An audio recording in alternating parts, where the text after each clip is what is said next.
Praise the lord. Good morning. ప్రభువైన యేసుక్రీస్తు శుభనామంలో మీ అందరికీ వందనములు. చిన్న ప్రార్థనతో ఈరోజు దేవుని వాగ్దానాన్ని స్వతంత్రించుకుందామా?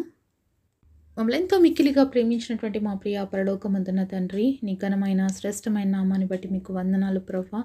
ఉదయకాల సమయంలో నీ సన్నిధిలో ఉంటున్న మా అందరితో మాట్లాడండి ప్రభా. ప్రతి హృదయాన్ని చూస్తున్న దేవుడు తండ్రి, ఎవరికే మాటలైతే అవసరమైనాయో తండ్రి, ఆ మాటల చేత ప్రతి ఒక్కరితో మాట్లాడి ప్రతి ఒక్కరిని దీవించమని యేసు నామంలో ప్రార్థిస్తున్నాము తండ్రి. ఆమేన్. ఈరోజు దేవుని వాగ్దానము యెషయా గ్రంథము 65వ అధ్యాయం 24వ వచనం. వారు వేడుకొనక మునుపు నేను ఉత్తరమిచ్చెదను, వారు మనవి చేయుచుండగా నేను ఆలకించెదను. Isaiah chapter 65 verse 24. Before they call, I will answer, and while they are yet speaking, I will hear. దేవుడిచ్చినటువంటి అద్భుతమైన వాగ్దానం మనందరి జీవితంలో నెరవేర్చబడను గాక. ఆమేన్. ఎంత అద్భుతమైన మాట కదండి. మనం వేడుకొనక మునిపే దేవుడు మనకు ఉత్తరం ఇస్తాడంట. మనం మనవి చేస్తుండగానే ఆలకిస్తాడంట. ఈ మాట చూసిన వెంటనే మనందరికి ఒక డౌట్ వస్తుంది. మరి నేను ఇంత ప్రార్థన చేస్తున్నాను, అయినా దేవుడు నాకు ఉత్తరం ఇవ్వట్లేదు. నేను ఇంతగా దేవుడి సన్నిధిలో మనవి చేసుకుంటున్నాను, అయినా దేవుడు నా ప్రార్థన ఆలకించలేదు అని మనసులో అనిపిస్తుంది కదా. దేవుడు మాటలు ఎప్పుడు కూడా నమ్మదగినవండి. మనమైతే నమ్మదగిన వరం కాదు, కానీ ఆయన ఎప్పుడూ నమ్మదగిన దేవుడే. ఎందుకంటే మనము ప్రార్థన చేయక ముందే మనకు ఉత్తరం ఇస్తాను అని అంటున్నాడండి. ఇది జరిగిందా జరగలేదా అనేది మనమే ఆలోచించాలి. చాలాసార్లు మనము ఏదైనా ఒక పని తలపెట్టినప్పుడు, లేకపోతే ఏదైనా ఒక ప్రయత్నం చేసినప్పుడు అనుకోకుండా కొన్ని జరిగిపోతుంటాయి. అబ్బా అసలు నేను అనుకోలేదండి ఇది జరుగుతుందని, కానీ జరిగిందని మనమే చాలాసార్లు చెప్తుంటాం. ఎలా జరిగింది? నువ్వు వేడుకోక మునిపే దేవుడికి తెలుసు అది నీకు అవసరమైంది కాబట్టి నేను ఇవ్వాలి అనేసి. కాబట్టే దేవుడు ఇచ్చాడనమాట. నువ్వు అడగక మునిపే చాలా వాటిని దేవుడు మనకి ఈరోజు ఇచ్చేశాడు. ఏ రోజైనా మనం ఇలా ప్రార్థన చేసామా? ప్రభువా నా ఆక్సిజన్ లెవెల్స్ ఇంత ఉండాలి కాబట్టి నాకు ఆక్సిజన్ ఇంత ఇయ్యి, నా గుండె ఎన్నిసార్లు కొట్టుకొని, నా బ్లడ్ పంపింగ్ ఎన్నిసార్లు జరగని, నా కిడ్నీస్ ఇంతసార్లు ఫిల్టర్ చేయని, ఇవన్నీ మనం మొరపెట్టినామా అండి ఎప్పుడైనా? లేదు కదా. అవన్నీ కూడా అవి ప్రాసెస్ జరుగుతున్నాయి. అది ఏంటి అంటే అది ఆయన కృప. మనం వాటన్నిటికి ముందు అడక్కముందే అవన్నిటిని మన బాడీలో నిర్మించి అవన్నీ కూడా సరైన రీతిలో మరి పని చేయటానికి, క్రమ పద్ధతిలో ఉండడానికి దేవుడు మన శరీరాన్ని నియమించి ఉన్నాడు. ఇలా మనం ఆలోచిస్తూ పోతుంటేనండి చాలా విషయాలు ఉన్నాయి. మనం వేడుకోక మునిపే కూడా మనం ఉత్తరాలు దేవుడి దగ్గర నుంచి పొందుకున్నాం. దాని ఆన్సర్స్ అనేవి మనకు వచ్చేసాయి. కానీ వాటిని పట్టించుకోమన్నమాట. ఇప్పుడు వాటిని బట్టి దేవుడికి కృతజ్ఞత చెప్పము. ఏం చెప్తామంటే ఒక విషయాన్ని పదే పదే అడుగుతుంటాం. అది దేవుడికి నచ్చనిదో, లేకపోతే దేవుడికి ఇష్టం లేదో, లేకపోతే దేవుడు వెయిట్ చేయి దీనికోసం నువ్వు కనిపెట్టు అని చెప్పిన విషయాలు ఉంటాయి చూడండి. వాటిని చెప్తుంటాం. ఎన్నిసార్లు ప్రార్థన చేసినా దేవుడు నాకు ఆన్సర్ ఇవ్వలేదు. కానీ వీటికంటే ముందు నువ్వు చెప్పాల్సిందంటే నేను అడగక మునిపే దేవుడు నాకు చాలా విషయాల్లో సహాయం చేశాడని ఎప్పుడైనా చెప్పగలిగామా మనము? కాబట్టి ఈరోజు మనము ఆలోచిద్దాము. దానిని బట్టి దేవుని స్తుతించే వారిగా ఉండాలి. ఎన్నిసార్లు మా ప్రార్థనలకు ఉత్తరం ఇచ్చావయ్యా మేము అడక్కముందే అని. ఇంకా కొన్ని మన మనసులో అనుకుంటుంటాం, ఇలా చేస్తే బాగుండు, ఇది జరిగితే బాగుండు, ఇలా ఉంటే నా ఫ్యామిలీకి మేలు జరుగుతుంది, ఇలా ఉంటే నా కూతురి వివాహం అవుతుంది, లేకపోతే నా కుమారుడి వివాహం అవుతుంది, ఇలా చేస్తే మా బిజినెస్లో సక్సెస్ వస్తుంది, ఇలా చేస్తే మేము మంచి ఇల్లు కట్టుకోగలుగుతాం. ఇలాంటి ఎన్నో ఆలోచనలు మన మనసులో వస్తున్నప్పుడే మన యొక్క ప్రార్థనని దేవుడు దేవా అని కొన్నిసార్లు అంటుంటాం కదా, చిన్న చిన్న ప్రార్థనలు, వాటికి కూడా దేవుడు జవాబిస్తూనే ఉంటాడండి మనకి. ఒకసారి మనము నెహెమ్యా గ్రంథము 2వ అధ్యాయం 4వ వచనం చూద్దాము. అప్పుడు రాజు, ఏమి కావలసి నీవు మనవి చేయుచున్నావని నన్ను అడగగా నేను ఆకాశమందలి దేవునికి ప్రార్థన చేసి. ఇక్కడ మరి రాజు అడుగుతున్నాడండి నెహెమ్యాని. నెహెమ్యా ఏం కావాల్సి నువ్వు మనవి చేస్తున్నావు, నీకేం కావాలి చెప్పు అనేసి అంటున్నప్పుడు ఇక్కడ నెహెమ్యా విషయంలో మనం బాగా గమనించాలి. నేను ఆకాశమందలి దేవునికి ప్రార్థన చేసి. ఇప్పుడు రాజు ఎదురుగా నిలబడి ఉండి నెహెమ్యాని అడుగుతున్నాడు, నీకేం కావాలి నెహెమ్యా అడుగు, నీ మనవి ఏంటి చెప్పు అని అడుగుతున్నాడు. ఎంతసేపు ప్రార్థన చేసింటారు అనుకుంటున్నారండి నెహెమ్యా? అసలు కళ్ళు మూసి తెరిసే లోపల రాజుకు జవాబు ఇచ్చేసి ఉంటాడు కదా. మరి ఎలా ప్రార్థన చేశాడు చూడండి. మరి షార్ట్గా చేసే ప్రేయర్స్ కూడా దేవుడు వింటాడండి. వినడు అనడానికి ఏది కూడా లేదు. ఇక్కడ రాజుకి సమాధానం తిరిగి చెప్పే అంతలోనే దేవుడికి నేను ప్రార్థన చేసుకున్నాను అని చెప్తున్నాడు. మరి యేసయ్య సిలువ వేయబడినప్పుడు ఆయనతో పాటు 2 దొంగలు కూడా సిలువ వేయబడ్డారండి. అయితే ఆ సమయంలో ఆ దొంగ కూడా ఎంత చిన్న ప్రార్థన చేశాడో, ఎంత పెద్ద పరలోక రాజ్యాన్ని పొందుకున్నాడో మనం ఒకసారి దేవుడి వాక్యంలో నుంచి చూద్దాము.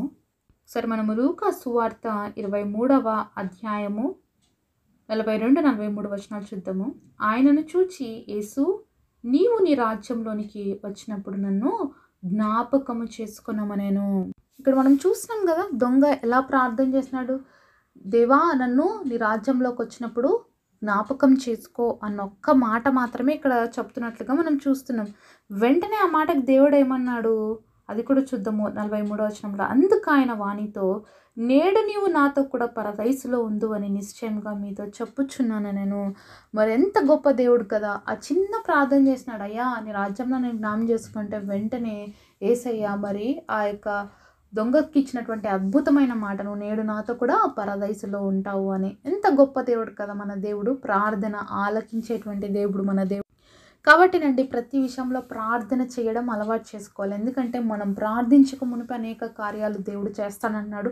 అలాగే మనం ప్రార్థిస్తున్నప్పుడు కూడా దేవుడు కార్యాలు జరుగుతాయి. ఇక్కడ దొంగ ప్రార్థన చేస్తున్నాడు, దేవుడు ఆల్రెడీ దాన్ని విన్నాడు, దానికి జవాబు ఇచ్చేశాడు. అక్కడ నెహమ్యా మరి రాజుతో మాట్లాడుతున్న సమయంలో దేవుడు వైపు చూశాడు, ప్రార్థన చేశాడు, రాజుకి సమాధానం ఇచ్చాడు, ఆ పని జరిగిపోయింది. కాబట్టి మన జీవితంలో ప్రతి విషయంలో మనం ఏం చేయాలి అనేది దేవుడు మనకు తెలియజేస్తున్నాడు. అంటే ప్రార్థన చేయడం మనం నేర్చుకోవాలి. ప్రార్థన అనేది దేవుడితో మనం మాట్లాడుతున్నాము. దేవుడితో మనం ప్రతిరోజు మాట్లాడాలని దేవుడు కోరుకుంటాడండి. దేవుడు ప్రతిరోజు ప్రతి క్షణం మనం ఆయనతో ఉండాలని కోరుకుంటాడు. మీ పిల్లల్ని మీతో ఉండాలని మీరు అనుకోరా అండి? అనుకుంటారు కదా. ఎవరితో అన్నా ఎక్కువసేపు ఫోన్లలో మాట్లాడుతుంటేనో, లేకపోతే వాళ్ళు ఎవరితో అన్నా మీకు ఇవ్వక ఇంపార్టెన్స్ ఎవరికన్నా ఇస్తేనే వాళ్ళు బాధపడిపోతుంటారు తల్లిదండ్రులుగా. వాళ్ళు అలాంటిది మరి దేవాది దేవుడు సృష్టికర్త ప్రాణంగా మనల్ని ప్రేమించాడు, ప్రాణాన్నే మన కోసం ఇచ్చాడు. కల్వరి సిలువలో తన విలువైన రక్తాన్ని చిందించి నిన్ను నన్ను విలువ పెట్టి కొన్నాడండి దేవుడు. మరి అలాంటి ఆయన బిడ్డలమైన మనము మనతో ఆయన మాట్లాడాలనుకున్నప్పుడు మాట్లాడలేకపోతే ఆయనకి ఎంత బాధేస్తుంది కదా. కాబట్టి దేవుడు ఎప్పుడు మనతో సమయము గడపాలని ఆశపడతాడు. అలాగే మనం కూడా ఆశపడాలండి దేవుడితో సమయం గడపడానికి. ప్రార్థన అనేదే దేవుడికి మనము కలిసేటువంటి ఒక మంచి సమయం. కాబట్టి దేవుడితో మనం కలిసి మాట్లాడుకునే సమయం, మన ప్రతి సమస్యకి పరిష్కారం అనేది ఆ సమయంలోనే మనకు దొరుకుతుంది.